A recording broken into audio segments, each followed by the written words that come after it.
When Nana Osei returned, he found Akusika curled on the floor, her hair now reaching the walls, the ceiling, the corners of the room.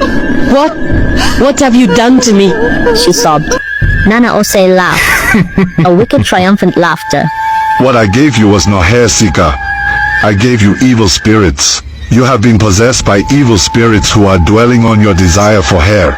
And now because of you, I will continue to be the richest man in this village.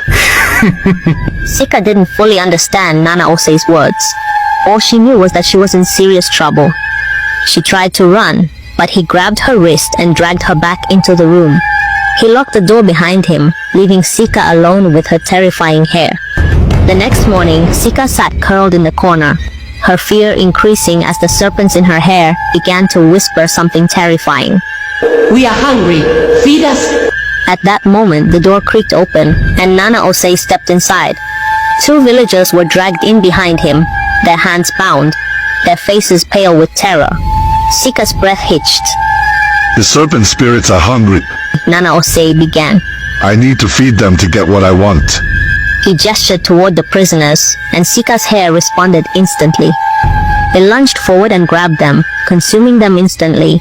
Sika turned away, tears streaming down her face as the villagers were consumed by her hair. When it was over, the serpents in her hair began to vomit money onto the floor. Nana Osei laughed in delight. He knelt, scooping the money into his hands, his eyes glistening with greed. You see, Sika, you are a gift, a vessel for my wealth. She shook her head violently. I don't want this. Please, let me go. It's too late. He said, standing tall. He then turned toward the door and left. Akusika lost count of how many people were brought in and fed to her hair. Day after day, her hair consumed them. Day after day, her husband's wealth grew. Her body grew weak. Her once radiant face became gaunt and pale. She had longed for beauty, for love, for acceptance, but instead, she had become a monster.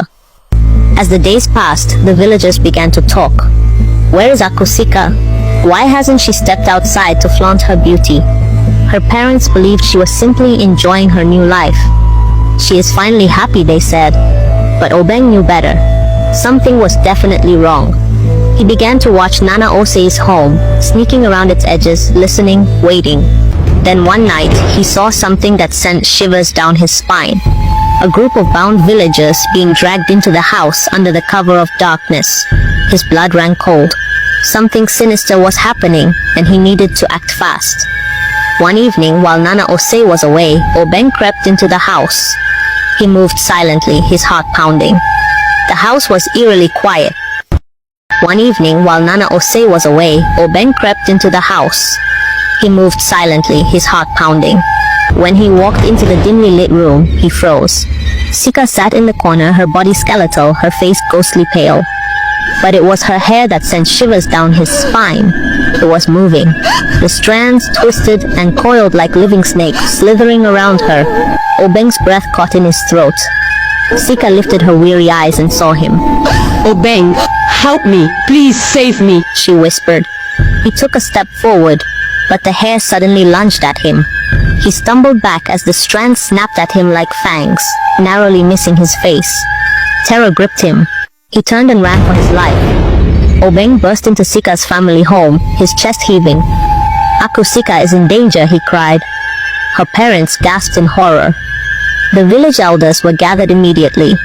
At first, they were skeptical, but the weight of Obeng's words and the absence of Sika convinced them to investigate. The elders, armed with talismans and sacred herbs, stormed Nana Osei's compound. What they found horrified them. Sika was barely alive, her hair a writhing mass of darkness. The floor was stained with blood, and the air reeked of death. The elders poured sacred water on Sika's head. They performed rituals to sever the connection between her and the serpent spirits. Slowly, the hair began to wither and fall away, the whispers fading into silence. When Nana Osei returned home, the villagers seized him. He didn't need a trial, his fate was sealed. Right there in front of everyone, he was sentenced to death for what he had done to Sika, and for all the lives he had taken. As Sika was being carried home, the villagers, ashamed of how they had treated her, rallied around her, offering their support and apologies. As Sika recovered, Obeng never left her side. He cared for her, protected her, and spoke softly to comfort her when she woke up screaming. One day, as she sat outside, feeling the wind against her bare scalp, she looked at him and realized, I had all I needed this whole time, but I failed to see it. I'm so sorry, Obeng. Obeng smiled. You don't have to apologize, Sika. All that matters is that you are safe. Sika took his hand. For the first time in her life, she no longer longed for hair, for beauty, or for people's acceptance. She had found something far more precious, peace, freedom, and a true love that saw beyond her appearance. Moral of the story: true worth is not found in beauty or the approval of others, but in self-acceptance and the love of those who see us for who we truly are.